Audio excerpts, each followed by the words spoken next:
Hi friends, welcome to our channel. ఈరోజు మనం paneer Majestic ఎలా తయారు చేసుకోవాలో చూద్దాము. ముందుగా మనం పన్నీర్ని తీసుకొని ఫ్రెంచ్ ఫ్రైస్ లాగా చిన్న చిన్న స్ట్రిప్స్ లాగా కట్ చేసుకోవాలి. లేదా మనం తినే ఆప్షన్కి తగ్గట్టుగా ఎవరిష్టం వచ్చినట్టు వాళ్ళ సైజెస్లో కట్ చేసుకోవాలి. నేనైతే ఈ విధంగా కట్ చేసుకున్నాను. అవి అంతే బారుగా ఉంచితే మనం తర్వాత ఫ్రై చేసేటప్పుడు కొంచెం కష్టమవుతుంది. అందుకని నేను వాటిని ఇంకా హాఫ్ పీసెస్గా తయారు చేసుకున్నాను. తర్వాత మనం దీనిని డీప్ ఫ్రై చేసుకోవడానికి బ్యాటర్ని తయారు చేసుకోవాలి. ఈ బ్యాటర్కి వచ్చేసరికి మనం 2 స్పూన్స్ మైదా పిండి, 2 స్పూన్స్ కార్న్ఫ్లోర్ని యాడ్ చేసుకోవాలి. 2 స్పూన్లు మైదా పిండి, 2 స్పూన్స్ కార్న్ఫ్లోర్ యాడ్ చేశాక దీంట్లో కొంచెం సాల్ట్, కొంచెం కారం, కొంచెం పసుపు, కొంచెం అల్లం వెల్లుల్లి పేస్ట్ కూడా యాడ్ చేసుకొని దీంట్లో కొంచెం వాటర్ యాడ్ చేసుకొని మనం దాన్ని ఫైన్ పేస్ట్ లాగా, అంటే దోసపిండి బ్యాటర్ కంటే కూడా ఇంకొంచెం జారుగా తయారు చేసుకోవాలి. ఇప్పుడు దీనిలో చూపించిన విధంగా మనం వేలుతో టచ్ చేస్తే వేలుకి ఏ మందంగా అయితే కోట్ అవుతుందో మనం ఫ్రై చేసినప్పుడు ఆ పన్నీర్కి కూడా అంతే మందంగా కోట్ అవుతుంది. ఈ విషయం గుర్తుపెట్టుకోండి. ఇప్పుడు దీన్ని మనం పన్నీర్ పీసెస్ని తీసుకొని ఈ బ్యాటర్లో ముంచి తర్వాత ఒక ప్యాన్లో ఆయిల్కి డీప్ ఫ్రైకి సరిపడా ఆయిల్ వేసుకొని దాంట్లో వేసి గోల్డెన్ బ్రౌన్ కలర్ వచ్చే వరకు యాడ్ చేయాలి. నేను దీంట్లో కొన్ని చేసిన మిస్టేక్స్ కూడా ఉన్నాయి. అంటే నేను ఇది ఆల్రెడీ 2-3 టైమ్స్ చేశాను. ఈసారి అనుకోకుండా నేను వీడియో తీశాను అప్లోడ్ చేద్దామని చెప్పి. దీంట్లో కొన్ని మిస్టేక్స్ ఉన్నాయి, అవేంటో కూడా నేను మీకు చెప్తాను. అవి లేకుండా ఈసారి చేసుకోండి. అవి పన్నీర్ ముక్కలు అనేవి ఆయిల్లో మనం గారెలకి ఎలా అయితే డీప్ ఫ్రై చేయడానికి ఆయిల్ వేస్తామో అట్లా ఆయిల్ వేసుకొని ఫ్రై చేస్తే ఆ ఫ్లేవర్ అండ్ టేస్ట్ కూడా వేరేగా ఉంటుంది. బట్ నేను ఈసారి అలా డీప్ ఫ్రై చేయలేదు. అవి కొంచెం పైకి కనిపించేలాగే చేశాను. అవి ఎందుకు అలా చేశానంటే ఆ ప్రాసెస్ని నేను మీకు తర్వాత చెప్తాను. ఇట్లా అన్నీ మనం ఫ్రై చేసేసిన తర్వాత వేరే ప్యాన్ తీసుకొని దాంట్లో 4 టేబుల్ స్పూన్స్ ఆయిల్ వేసుకోవాలి. 4 టేబుల్ స్పూన్స్ ఆయిల్ వేసుకున్న తర్వాత మనం మెల్లగా ఒక్కొక్క ఇంగ్రీడియంట్ని యాడ్ చేసుకోవాలి.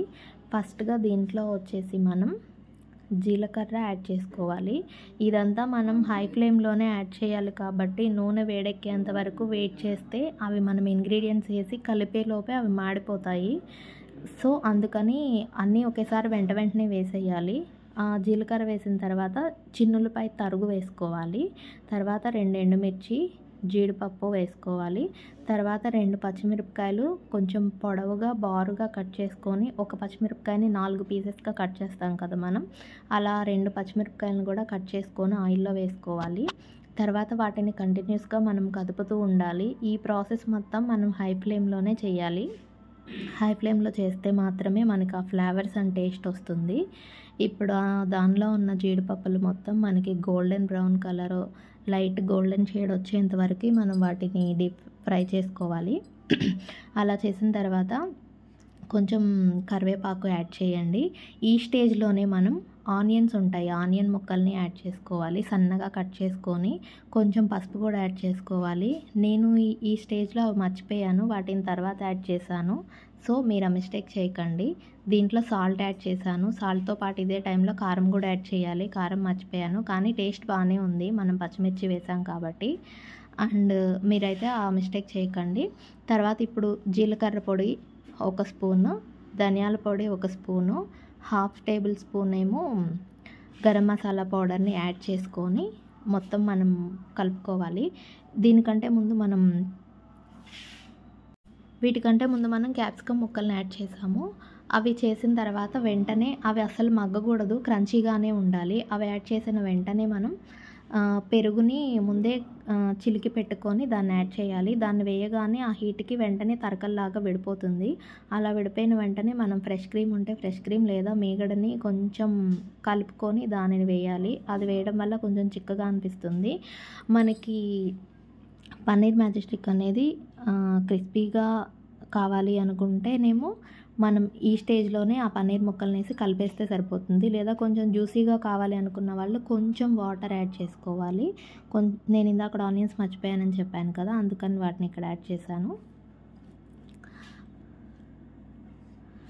ఈ స్టేజ్లో ఆ పన్నీర్ డీప్ ఫ్రై చేసిన ముక్కల్ని మనం తీసుకొని దీంట్లో యాడ్ చేసి కలుపుకోవాలి.